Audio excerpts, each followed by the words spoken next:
So while coming out of lockdown, I was sent an ET4 3D printer, and this is going to be the torturous assembly video. It will be agonizing for you because I won't actually show you how I assembled it, and instead just jump to some key moments where my input might make building this or a similar machine less arduous. We have sample PLA, timing belt, some machine screws, USB. After unpacking it, for which there is a list of parts which come in the box, my first impressions were that it was not actually that badly assembled or packaged. I guess using cheaper parts like the V-wheels instead of linear rails meant that there was a little more money to spend on the jobs that so easily impressed me.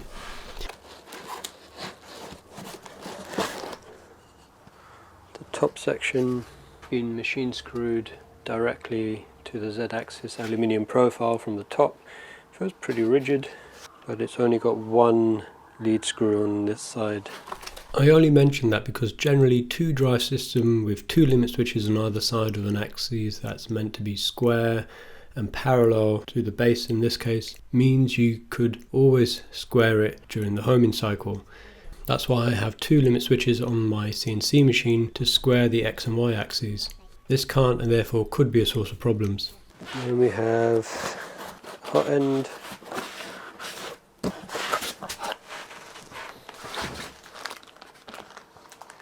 the hot plate, and then the base of the printer at the bottom. Lift. But we're not here to glory over the quality of parcel tape alignment or positioning of the manual within the box. I assembled the machine as instructed, first reading the manual provided, but also double checking that the online material hadn't changed too drastically. Okay, this bit is definitely harder than it looks, so do get help if you can. But strangely, all the components are at the front here. I will show you some photos of the interior later, but first I need to apologise as there's a lot of background noise where I'm recording this voiceover. There seems to be a mass idiocy with all the homeowners near me one by one turning their garden spaces into extensions of interior ones, completely removing any plants and replacing them with either floor tiles or decking. To add insult to injury, they celebrate this simple-minded achievement by then having barbecues where I can only pray that food poisoning will immobilise the entire household, and they associate the outside space to the rear of their homes with liquid shit and projectile vomiting, which forces them to cower indoors and leave the rest of us in peace. So the extruder's on, or the hot end's on, and the belt is in place, and the secret is to loosen the stepper motor while you're putting the belt on and then pull that across. The belts had crimps at the end which hold them in place. They're still a little bit loose, so I'm assuming there's some way of tightening that. Should be in the instructions, but the first thing is to connect all of these, and just want to make sure that we can reach, and it things are labelled, so that's the end. So I know that goes in there, but where the fuck does everything else go?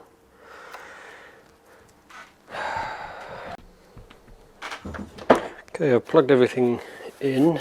I've put the filament hole at the top. I'm just going to unwrap this.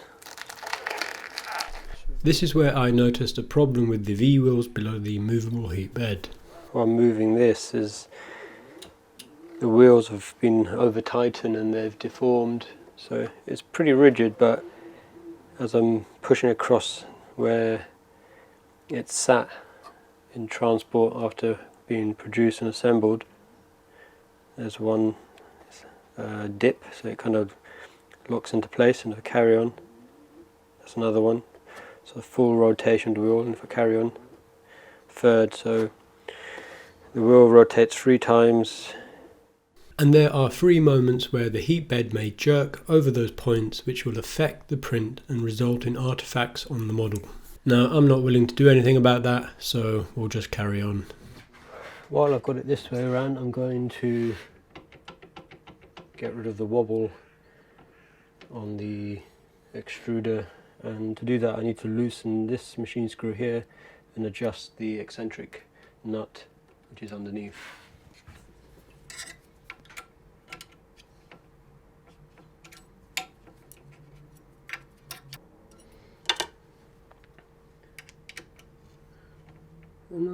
Okay, so you don't mess about with that, in fact, because there's a locking nut on the other side, and I think they've adjusted it so that all you got to do is use this spanner that's provided to tighten that up, but that wasn't described in the instructions that I found.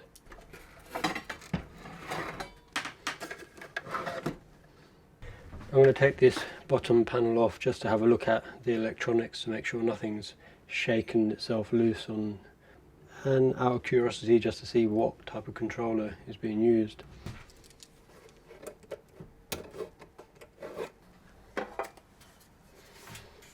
Well, that looks very neat. Got a fan over here,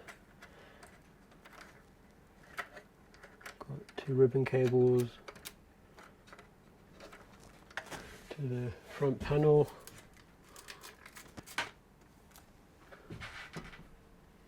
There's 5 drivers there, although one's not being used, and there's a fuse as well, which is a good sign.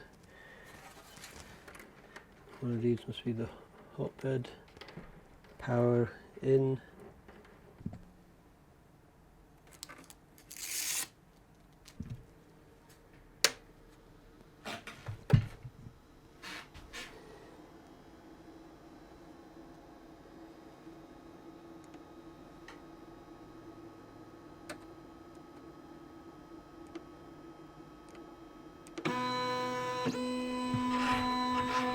The noise is unbelievably loud, which is worth noting. I'm not impressed.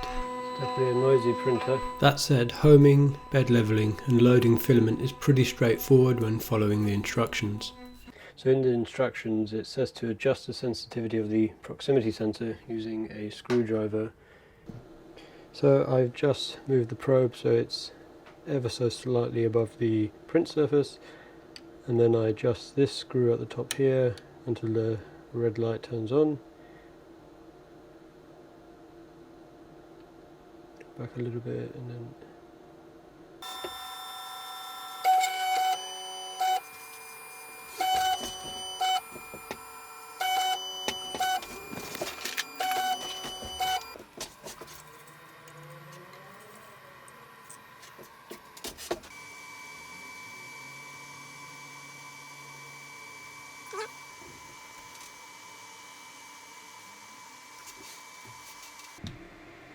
so you need to stop it, it's not set on a timer.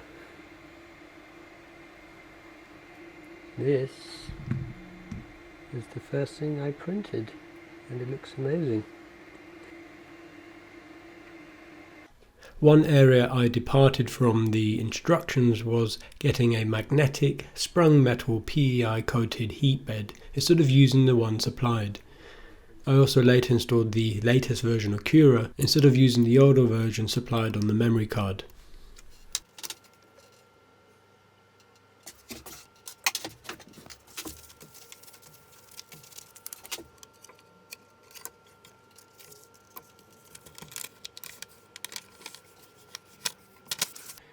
So I'm guessing this is the PEI covering.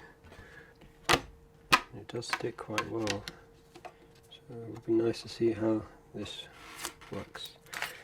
Just give it a quick clean. Once that was installed, I loaded some filament, re-leveled the heat bed and performed some test prints with the settings supplied in the manual, but I was not getting any luck. In the end I departed from those and did a little trial and error to get some usable prints.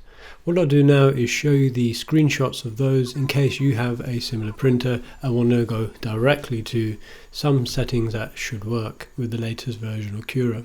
Okay, so now I'm going to hop over to Cura. I'm going to go to settings, printer, and I use the ET4 presets, although this is obviously a Labists printer. If I go to manage printer and machine settings, just expand that here, you can see the settings that I've used for the start G code NG code, the printer dimensions, and the printer head offset. And these are the nozzle settings. And on the side here, if I scroll down, you can see what settings I used.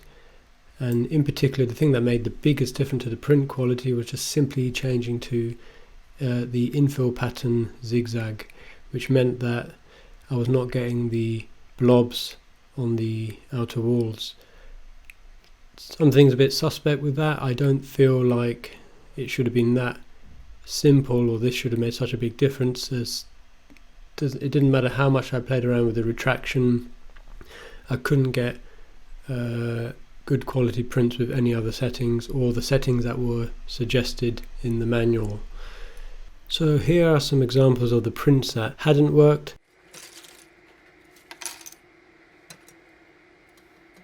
And here is a successful one. There's still some artifacts on the outside which may be due to the problems with the wheels that I mentioned earlier or something else, but I don't have the energy to work that out.